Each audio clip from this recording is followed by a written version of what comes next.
அனைவருக்கும் வணக்கம். யூஜிடிஆர் mathematics எக்ஸாமோட B type key நம்ம பார்க்குறோம். ஏ டைப்பை அவங்க விட்டுருக்காங்க. அதை வச்சு குறிச்சிட்டு பி டைப்பை வந்து கரெக்டாக கொஷின் நம்பருக்கு ஏற்ற கீயை வந்து மேட்ச் பண்ணி எழுதி உங்களுக்கு காட்டிகிட்ருக்கேன். சார் 1லேருந்து 30 போடவே இல்லையே. அதுக்கு வீடியோ வந்து இந்த சி டைப்புக்கு நான் போட்டிருக்கேன். அதில் பார்த்து தமிழ் அப்படியே பாஸ் பண்ணிட்டு நீங்கள் 1 to 30 தமிழ் கொஷின் மட்டும் நீங்கள் செக் பண்ணிங்க. 31லேருந்து மேக்ஸ் ஆரம்பிக்குது இல்லையா பி டைப்புக்கு. ஸோ 31லேருந்து 180 வரைக்கும் வந்து நான் கவர்மெண்ட் கீ தான் இப்போ காமிச்சிட்ருக்கேன். புரியுதுங்களா? செக் பண்ணி மார்க் பண்ணி அதோட ஆப்ஷன்ஸை கரெக்டாக கொஷினுக்கு ஏற்ற ஆப்ஷனை வந்து அரேஞ்ச் பண்ணி காமிச்சிருக்கேன். ஸோ இது எல்லாமே கவர்மெண்ட் கீ. அவங்க ஏ டைப் மட்டும்தான் விட்டுருக்காங்க இல்லையா, பி டைப்புக்கு விடலை. ஸோ பி டைப் கொஷினை பார்த்து ஏ டைப்பையும் பி டைப்பும் வச்சு மேட்ச் பண்ணி பார்த்து எது வந்து பி டைப்புக்கு மேட்ச் ஆகுதுன்னு கரெக்டாக தேடி பார்த்து குறிக்க வேண்டியதாக இருந்தது. பட் உங்களுக்கு அது சிரமமாக இருக்கும், கொஷின் பேப்பர் இல்லாமல் இருப்பீங்க. அதனால் நம்ம தேடி நம்ம சப்ஸ்கிரைபருக்கு இது கொடுத்தா பெரிய உதவியாக இருக்கும் தான் பி டைப்புக்கு கரெக்ட் பண்ணி நாங்கள் கொடுக்குறோம். சார் ஏ டைப்பு அது வெப்சைட்டில் இருக்குது. C type sir C type video போட்டோம். அந்த சி டைப் வீடியோ பார்த்து தான் நீங்கள் என்ன பண்ணணும், இந்த 1லேருந்து 30 நீங்கள் மார்க் பண்ணிக்கங்க.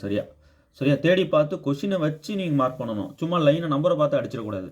அடிச்சிட்டிங்கன்னா தப்பாயிடும். ஸோ கொஷினை வச்சுக்கிட்டு அந்த வீடியோட லிங்க் இந்த வீடியோட டிஸ்கிரிப்ஷன் பாக்ஸில் கீழே வைக்கிறேன். இந்த 1 to 30 தமிழ் இருக்கு இல்லையா, தமிழ் எலிஜிபிலிட்டி டெஸ்ட் கொஷின் மொத்தம் நீங்கள் பார்த்து குறிச்சிக்கோங்க. மற்ற மேக்ஸ் எல்லாமே 180 கரெக்டாக இருக்கும்.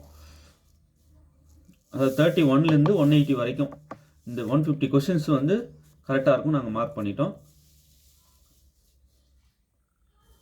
இல்லை சார் நான் கொஷின் பேப்பரோட பார்க்கணும் அப்படின்றவங்க தாராளமாக நீங்கள் அந்த சி டைப்புக்கு வீடியோ போடும்போது நான் என்ன பண்ணேன், கொஷின் பேப்பரே காமிச்சிருப்பேன். ஸோ அதை வச்சு நீங்கள் மார்க் பண்ணுறது இருந்தாலும் பண்ணிக்கலாம், எல்லா டைப்காரங்களும். சரியா? இப்போ இது பார்த்தீங்கன்னா சி டைப் கொஷின் பேப்பர் வச்சும் பண்ணியிருப்பேன். இந்த மாதிரி டோட்டலாக நம்பருக்கு ஏற்ற கீயும் கரெக்டாக எழுதி வச்சுருக்கேன் உங்களுக்காக இது.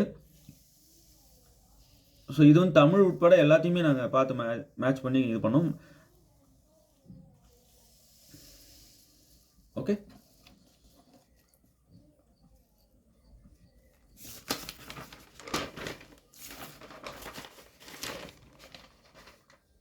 ஸோ மார்க் பண்ணிவிட்டு எவ்வளோ கரெக்டாக எடுத்துருக்கீங்கன்ட்டு கமெண்ட் பண்ணுங்கள். தேர்வில் வெற்றி பெற வாழ்த்துக்கள். தேங்க்யூ.